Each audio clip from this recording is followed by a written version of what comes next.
तो दोस्तों आज हम फिर से आपके लिए लेकर आए हैं देश दुनिया की तमाम ताजा बड़ी खबरें। सबसे पहली बड़ी खबर में आपको बताएंगे दोस्तों कि फिलिस्तीनी क्षेत्र में इजरायली बस्तियों का विरोध कर रही अमेरिकी महिला की इजरायल के सैनिकों ने गोली मारकर कर दी हत्या। तो भड़का अमेरिका इजरायल को सबक सिखाने का किया ऐलान। बीच जंग में अब इजरायल को अमेरिका देगा धोखा। हरियाणा विधानसभा चुनाव में भाजपा का होगा सूपड़ा साफ। भाजपा में हुई इस्तीफों की बारिश, एक के बाद एक 250 नेताओं ने पार्टी से दिया इस्तीफा। दिनेश बजरंग पुनिया के खिलाफ हरियाणा में चुनाव प्रचार करेंगे। बीजेपी के पूर्व सांसद ब्रजभूषण किया बड़ा ऐलान। कश्मीर के बाद भारत के एक और इलाके पर पाकिस्तान ने ठोका दावा, कहा भारत ने कर रखा है अवैध कब्जा, अंतर्राष्ट्रीय कोर्ट में जाकर करेंगे केस। शिमला मस्जिद को लेकर प्रदर्शन कर रहे हिंदुओं पर भड़के सीएम सुखविंदर सिंह सुक्खू, बोले मुसलमानों का सम्मान करें, ये धर्मनिरपेक्ष देश है। तो दोस्तों सभी खबरों को आपको एक एक कर बताने वाले हैं। वीडियो को लाइक कर चैनल को सब्सक्राइब कर दें। इसी बीच पर तो दोस्तों अगली खबर की ओर तो गाजा पट्टी जंग में आया बड़ा मोड़। इजरायल के खिलाफ प्रदर्शन कर रही अमरीकी महिला को इजरायल के सैनिकों ने मारी गोली, मौके पर मौत तो भड़का अमरीका। दोस्तों आपको बता दें कि फिलिस्तीन के पश्चिमी तट पर इजरायल की बस्ती बसाने के खिलाफ शुक्रवार को विरोध प्रदर्शन में शामिल हुई एक अमेरिकी महिला को इजरायल के सैनिकों ने गोली मार दी, जिससे उसकी मौके पर मौत हो गई। वहीं एक अन्य प्रदर्शनकारी इस हमले में घायल हो गया है। वहीं आपको बता दें कि इसकी जानकारी अमेरिका को जैसे ही लगी तो अमेरिका के राष्ट्रपति जो बाइडेन इजरायल की सेना पर भड़क उठे और उन्होंने इजरायल को जमकर फटकार लगाई। अमेरिका ने कहा है कि वह अमेरिकी नागरिक की हत्या से बहुत परेशान है और इजरायल के खिलाफ सुनिश्चित कार्रवाई करेगा। वहीं आपको बता दें कि अमेरिकी नागरिक को गोली मारना इजरायल की सेना को अब भारी पड़ने वाला है और अमेरिका अब इजरायल के खिलाफ कड़ी कार्रवाई करेगा, क्योंकि इजरायल की सेना फिलिस्तीन के पश्चिमी तट पर फिलिस्तीनी लोगों को निकालकर वहां पर इजरायली यहूदियों के लिए बस्ती बना रही है, जिसका ये अमेरिकी महिला विरोध कर रही थी। इसी बीच पर तो दोस्तों अगली खबर की ओर तो भाजपा में हुई इस्तीफों की बारिश, एक के बाद एक 250 नेताओं ने दिया पार्टी से इस्तीफा। हरियाणा में हारेगी भाजपा। दोस्तों आपको बता दें कि हरियाणा विधानसभा चुनाव 2024 के लिए बीजेपी की पहली लिस्ट जारी होते ही पार्टी में भगदड़ जैसी स्थिति मच गई है। जानकारी के मुताबिक जब से भाजपा ने 67 उम्मीदवारों की पहली सूची जारी की है, तब से अब तक 250 नेताओं ने इस्तीफा दे दिया है और बीजेपी के खिलाफ चुनाव लड़ने का ऐलान किया है। वहीं आपको बता दें कि 250 इस्तीफों से भाजपा बैकफुट पर आ गई है और मोदी अमित शाह परेशान हो गए हैं कि अगर इतने लोग इस्तीफा देंगे तो हरियाणा में बीजेपी कैसे जीतेगी। यानी भाजपा की हार हरियाणा में सुनिश्चित हो गई है और बुरी तरीके से भाजपा का सूपड़ा साफ हरियाणा में होने जा रहा है। इसी बीच पर तो दोस्तों अगली खबर की ओर तो दिनेश बजरंग के खिलाफ हरियाणा में चुनाव प्रचार करेंगे। बीजेपी सांसद ब्रजभूषण किया ऐलान। दोस्तों आपको बता दें कि हरियाणा में विधानसभा चुनाव से पहले दल बदल का खेल जारी है। इस बीच शुक्रवार को स्टार पहलवान दिनेश फोगाट और बजरंग पुनिया ने कांग्रेस का हाथ थाम लिया। आपको बता दें कि दिनेश और बजरंग उन पहलवानों में शामिल हैं जिन्होंने बीजेपी के पूर्व सांसद ब्रजभूषण शरण सिंह पर यौन शोषण के आरोप लगाए थे। इसके साथ ही दिल्ली के जंतर मंतर पर धरना प्रदर्शन भी किया था। ब्रजभूषण शरण सिंह ने मीडिया से बात करते हुए कहा है कि ये लोग दिनेश बजरंग पुनिया हवा के रुख को समझते हैं। इन्हें लग रहा है कि हरियाणा में विधानसभा चुनाव जीत जाएंगे, लेकिन ये लोग हरियाणा की किसी भी सीट से चुनाव लड़ जाएं, भाजपा का मामूली प्रत्याशी भी इन्हें हरा देगा।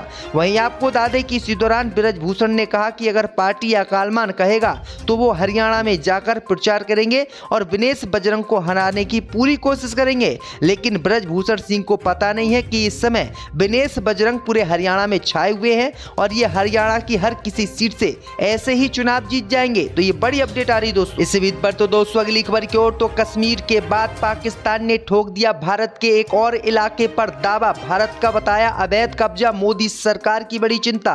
दोस्तों आपको बता दें कि कश्मीर का ताजा मामला पूरी दुनिया में इस समय चल रहा है। पाकिस्तान जम्मू कश्मीर पर अपना दावा ठोकता रहता है और भारत को इस पर जबरदस्ती कब्जे का आरोप लगाता रहता है। लेकिन अब खबर सामने निकल कर आई दोस्तों कि पाकिस्तान ने जम्मू कश्मीर के बाद अब गुजरात के एक और शहर पर अपना दावा ठोक दिया है। पाकिस्तान ने भारत पर उसके कब्जे को अवैध बताया है। दरअसल आपको बता दें कि पाकिस्तान ने गुजरात के जूनागढ़ को पाकिस्तान का हिस्सा बताया है और भारत पर उसके अवैध कब्जा कर लिया है, ये कहा है।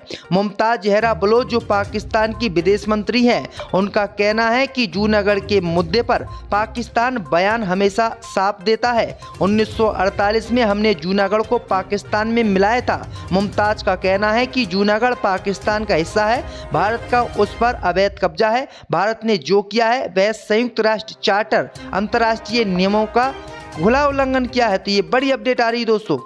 इसी बीच पर तो दोस्तों अगली खबर की ओर तो हरियाणा में समाजवादी पार्टी नहीं लड़ेगी चुनाव, अखिलेश यादव बोले 2-4 सीटों पर प्रत्याशी नहीं उतारते हम। जी दोस्तों आपको बता दें कि हरियाणा विधानसभा चुनाव को लेकर कांग्रेस और समाजवादी पार्टी में बात बनती दिख रही है। सपा अध्यक्ष अखिलेश यादव ने इस बात के संकेत दिए हैं कि इंडिया गठबंधन एकजुटता का इतिहास लिखने को तैयार है। ये समय किसी दल के राजनीतिक संभावना तलाशने का नहीं बल्कि त्याग का है। सपा अध्यक्ष के इस बयान के बाद कई तरह के कयास लगाने शुरू हो गए हैं। अखिलेश यादव के ताजा बयान से ये संकेत मिल रहे हैं कि पार्टी हरियाणा में चुनाव नहीं लड़ेगी। दरअसल आपको बता दें कि हरियाणा में समाजवादी पार्टी ने पहले चुनाव लड़ने का ऐलान किया था, लेकिन स्थिति को देखते हुए और कांग्रेस पार्टी को जिताने के लिए उसने अपने कदम पीछे खींच लिए और अब चुनाव लड़ने से इनकार कर दिया, जो कांग्रेस पार्टी पर एक बहुत बड़ी मेहरबानी बताई जा रही है। इस बीच पर तो दोस्तों अगली खबर की ओर तो शिमला मस्जिद को लेकर हिमाचल प्रदेश के सीएम ने हिंदुओं को दिखाया आईना, कहा दूसरे धर्म के लोगों से भाईचारा बनाकर रखें। जब दोस्तों आपको बता दें कि हिमाचल प्रदेश के शिमला में संजौली मस्जिद विवाद को लेकर मुख्यमंत्री सुखविंदर सिंह सुक्खू की प्रतिक्रिया सामने आई है। उन्होंने कहा कि भारत एक धर्मनिरपेक्ष राज्य है, यहाँ सभी धर्मों का सम्मान है। भावना में बहकर किसी तरह की घटना हिंदुओं द्वारा नहीं होनी चाहिए। कानून के हिसाब से हम रहकर काम करना चाहेंगे। सीएम सुक्खू ने कहा कि शिमला में शांतिपूर्ण तरीके से लोगों ने प्रदर्शन किया, किसी तरह से दूसरे धर्म के लोगों को नुकसान नहीं पहुंचाया। उन्होंने कह दिया है कि मैंने आला अधिकारियों को आदेश दे दिया है और वो इस मामले की जांच कर रहे हैं। जांच रिपोर्ट आने के बाद ही कुछ कार्रवाई की जाएगी। फिलहाल कोई भी व्यक्ति दूसरे धर्म के लोगों पर कार्रवाई या किसी तरह के विवादित बयान ना दे। तो ये बड़ी अपडेट आ रही है दोस्तों कि पाकिस्तान ने जम्मू कश्मीर के बाद अब गुजरात के एक और शहर पर अपना दावा ठोक दिया है। पाकिस्तान ने भारत पर उसके कब्जे को अवैध बताया है। दरअसल आपको बता दें कि पाकिस्तान ने गुजरात के जूनागढ़ को पाकिस्तान का हिस्सा बताया है और भारत पर उसके अवैध कब्जा कर लिया है, ये कहा है। मुमताज जहरा बलोच जो पाकिस्तान की विदेश मंत्री हैं, उनका कहना है कि जूनागढ़ के मुद्दे पर पाकिस्तान बयान हमेशा साफ देता है। 1948 में हमने जूनागढ़ को पाकिस्तान में मिलाया था। मुमताज का कहना है कि जूनागढ़ पाकिस्तान का हिस्सा है, भारत का उस पर अवैध कब्जा है। भारत ने जो किया है वह संयुक्त राष्ट्र चार्टर अंतर्राष्ट्रीय नियमों का खुला उल्लंघन किया है। तो ये बड़ी अपडेट आ रही है दोस्तों। इसी बीच पर तो दोस्तों अगली खबर की ओर तो हरियाणा में समाजवादी पार्टी नहीं लड़ेगी चुनाव, अखिलेश यादव बोले 2-4 सीटों पर प्रत्याशी नहीं उतारते हम। जी दोस्तों आपको बता दें कि हरियाणा विधानसभा चुनाव को लेकर कांग्रेस और समाजवादी पार्टी में बात बनती दिख रही है।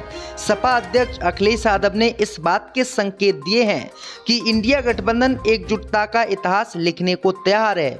ये समय किसी दल के राजनीतिक संभावना तलाशने का नहीं बल्कि त्याग का है। सपा अध्यक्ष के इस बयान के बाद कई तरह के कयास लगाने शुरू हो गए हैं।